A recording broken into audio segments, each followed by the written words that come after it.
సరే ప్రశ్నించవమ్మా అన్నాడు. ఈ పిల్లవాడు 8 ఏళ్లప్పుడు సన్యసించాడు కాబట్టి ఈ పిల్లవాడికి తెలియని కామశాస్త్రంలో ఆవిడ ప్రశ్నలు వేసిందండి. ఈయనకి అది అవుట్ ఆఫ్ పోర్షను.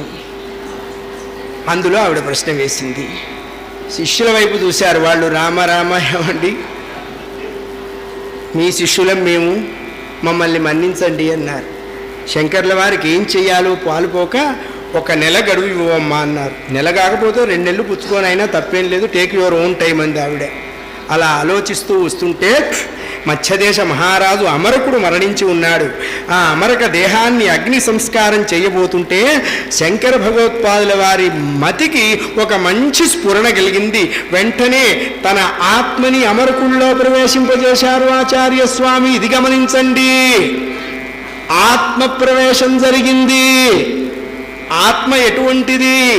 అగ్ని చేత కాల్చబడదు, నీటి చేత తడుపబడదు, వాయువు చేత మండింపబడదు, రూప వికార గుణ సంయోగ సంలక్షణాలేవి ఉండవు ఆత్మకు.